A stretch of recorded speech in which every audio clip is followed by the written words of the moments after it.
Se denomina zona abisal o zona abisopelágica a uno de los niveles en los que está dividido el océano según su profundidad. Se encuentra por debajo de la zona batipelágica, por encima de la zona hadal, y corresponde al espacio oceánico entre 4.000 y 6.000 metros de profundidad. 1 es una zona oscura donde la luz solar no llega. En biología marina, el término de fauna abisopelágica hace referencia a la descripción de un tipo determinado de ambiente o hábitat natural, con ciertas especies de animales marinos, que nadan libremente, que viven o se alimentan en aguas abiertas a dichas profundidades y nunca se aproximan a la superficie.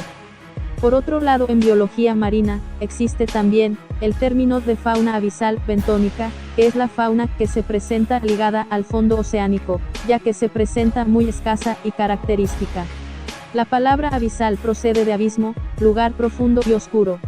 Esta región se caracteriza por un ambiente frío, presión hidrostática extremadamente elevada, escasez de nutrientes y ausencia total de luz. 2. Una fosa abisal se forma cuando la corteza oceánica subduce bajo la corteza continental con un leve ángulo de inclinación, lo que produce la ruptura de la litosfera y la formación de una fosa. En el fondo del océano, no existe vegetación que realice la fotosíntesis, es decir, no existen algas verdes.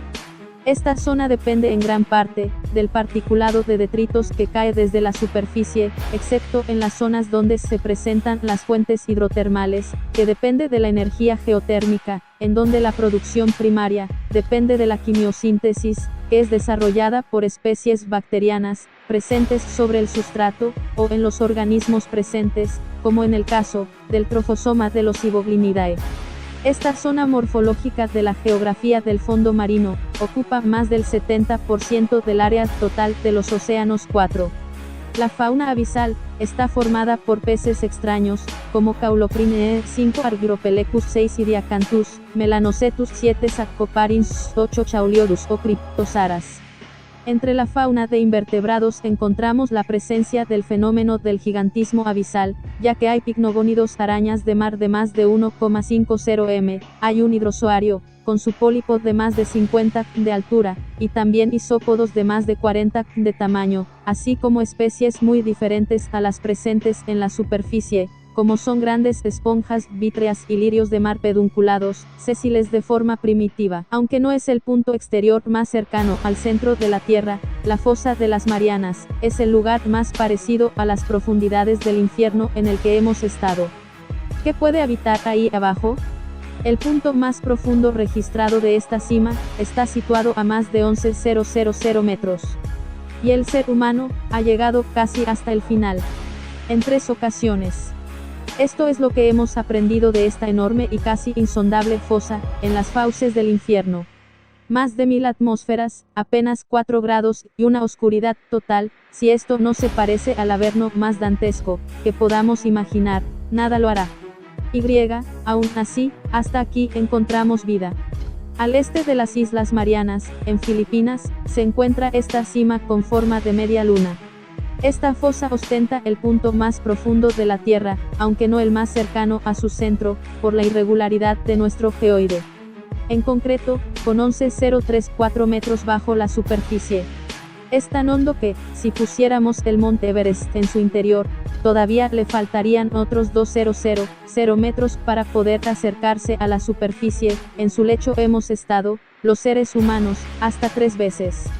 La primera en 1960, cuando el famoso Auguste Piccard, junto a Don Walsh, un antiguo militar, alcanzaron los 10.911 metros a bordo de un batiscafo, en el abismo Challenger. En 2012, el cineasta James Cameron consiguió descender, él solo, a los nada despreciables 10.908 metros, un poco por encima de la marca de Piccard. Hace un tiempo, el récord lo batía Víctor Vescovo, alcanzando los 10.928 metros. Su impresión fue bastante contundente, fue muy decepcionante ver la contaminación humana obvia en el punto más profundo del océano, contaba para la prensa. Pero, además de la contaminación plástica, lo cierto es que el punto natural más profundo de la Tierra, un escenario yermo, casi helado, con un agua densa como en ningún sitio y una negrura absoluta, tiene más cosas que mostrar. ¿Qué o quién vive en lo más profundo del océano? James Cameron describía su inmersión como un viaje a la más inmensa soledad. Pero no es cierto. Si bien pocos seres son capaces de sobrevivir a unas condiciones tan sumamente extremas, lo cierto es que los hay. En 2011, se descubrió que el fondo del abismo alojaba xenofióforos. Estos seres pueden parecer esponjas de mar u otros animales, a primera vista, pero, en realidad, son microorganismos organizados en pseudoestructuras, es decir, formas con cierta organización que aparentan ser más complejas de lo que son. Estos seres están altamente especializados para vivir en condiciones imposibles. Son tremendamente delicados, y no ha habido ni una sola recolección que no haya acabado con su vida. Por el momento, parece imposible estudiarlos in vivo de manera cómoda, casi como James Cameron. En 2012, el director de Titanic y Avatar descendió a bordo del sumergible Deep Sea Challenger 1 al abismo Challenger, el punto de mayor profundidad conocido del planeta, en la fosa de las Marianas, en el Océano Pacífico, a 10.898,4 metros bajo el nivel del mar. Héctor Salvador se quedó a poco menos de 200 metros. El pasado 18 de abril, el ingeniero gallego, de 37 años, descendió a 10.706 metros de profundidad, en el abismo de la Sirena, segundo punto más hondo de la fosa de las Marianas y tercero del mundo.